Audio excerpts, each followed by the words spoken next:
Hello, fellow Devil Fruit users. Logia Master 666 here to do Magi, whatever, Chapter 6 review entitled The Dungeon Center. Now, this is a pretty interesting chapter. It was further advancement on the Dungeon Amon, of course, and the first thing we see is Alibaba's perspective after he had entered the temple, or the dungeon. Sorry, I keep calling it a fucking temple. So, it's interesting. It almost looks like he's in space. There's rocks and meteors flying around. It's very tough to understand exactly what the artwork was trying to tell us. But at the end of the day, he went through it. He had no idea what he was seeing, and then he woke up in this sort of pool of water, and he exited, and he had seen Aladdin. And Aladdin, I said, "Well, you finally got here." And Alibaba was like, "What are you talking about? We both went in together." Apparently, Aladdin had woken up in the same pool, but his clothes were dry now. They're in a cave or a dungeon, whatever. There's no sunlight and there's no wind. So for his clothes to dry, it would have probably taken hours. So that's an interesting time difference right there. So they advance onward and they enter this weird looking cavern that looks kind of like the source or the heart of the island from Lost, because it's just this big cavern and this light coming from the ceiling that's radiating off of all the walls, all the rocks and stuff, and it's a pretty interesting sight. The artwork was really well done in this aspect. So basically, Alibaba tells us about um, this book or whatever this that apparently he had read called Sinbad's Adventure Log. It's obviously a log of what Sinbad went through, and it was discussing what about dungeons exist as far as what do you have to do, what can you find, etc. Basic rules, and that got me thinking. Is it possible that Sinbad is the king who was in the first dungeon? Because, I mean, the only person who would have any fucking clue on what to do in a dungeon is someone who lived through a dungeon. I mean, I suppose it's possible someone who lived through it could have told them, but it's an adventure log, a first-person perspective of the journeys they went. It's reasonable to assume that the person who wrote this log, Sinbad, was a person who was actually in a dungeon himself, and there are obviously other dungeons. Since that was the first dungeon and this is the seventh, there are obviously at least 5 others in between.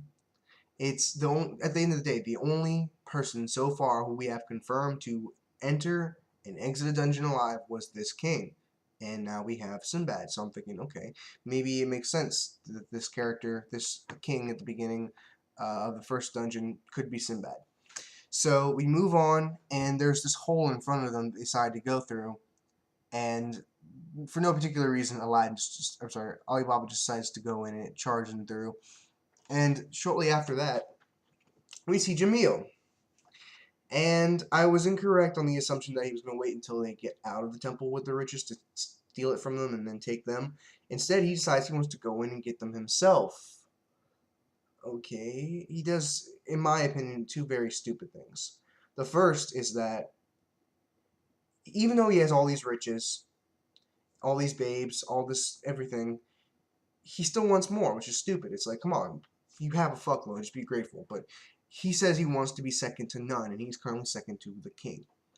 The second stupid thing he does was, first of all, my idea of what his plan was incorrect. And now I think about it, that was the smart thing to do. It would have been so much smarter to just let them get the riches and then take it from them instead of going in to go get it and risking your own neck. I don't I don't know. Plot convenience maybe, or maybe this guy just wants to do it that way, I guess. So he and Morgiana are on their way to Amon, presumably to go in and take the treasure and maybe fight Alibaba and Aladdin. Hopefully we'll get our first real fight in the series soon. And basically, shortly after that, they're traveling onward and Aladdin grabs Alibaba by the cape, which causes him to trip and bust his face. He could have just said, "Hey," and then that would have been just fine.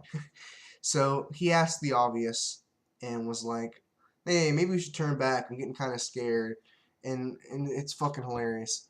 And he says we should think about it logically, and I'm like, "Wait, when do you ever do that? You're a shonen protagonist. You don't think logically. You just charge in." So they decide to do so because Aladdin's just like, we can't succeed in our dreams if we die. So they turned back around and tried to think about where to go more logically, apparently, which saved their ass in the fucking end. Because it appears some insect-like creatures are on their way from the corridor that they were going through, and they basically stop in the main cavern and they say, "Oh shit, what's this?" And they see an X that was marked on the side of one of the corridors, and they see O's as well. Now they basically said, "Okay, it can't be O is the correct path to go through, X is the incorrect path to go through. That'd be too obvious." I was like, wait, but that makes the most sense. But then I realized, well, if they had found the right path, they would have found the treasure. If they had found the treasure, there'd be no dungeon. So obviously, basically how it worked out was they went back, the previous people from years ago, and marked the corridors that weren't able to go through, or the ones that didn't have anything in them. The question is, what's the difference between the X's and the O's? What was the point of the different symbols? I mean, maybe it's possible that they were different travelers at different times, maybe different groups. Maybe one group used X's and then another group a couple of years later used O's. That's certainly a possibility. The people never got out of there alive anyway, so I mean, it's not like they could have told anybody about it. So they go down the only one that they can see anyway that does not have a marking on it, which presumably means that that's where the treasure's going. And we see these insect-like creatures popping up behind them. I don't know how strong they're going to be. I'm not even sure if they're going to matter at all. But, hey, this is a good chapter. Not the best, but we're getting further advancement on the dungeon, which I finally wanted to see for the longest time. And looks like we're going to get our first real fight sooner or later, probably within the next few chapters. And I'm interested to know more about Morgiana's story and slightly Jamil's as well, but I'm more interested in Morgiana's than anyone, personally. That's all for my review. I did 3 today. I'll probably won't do any today. I'll probably use some more tomorrow, but I hope you guys enjoyed, and I plan to keep going along because Magi, whatever, is pretty good, and sayonara.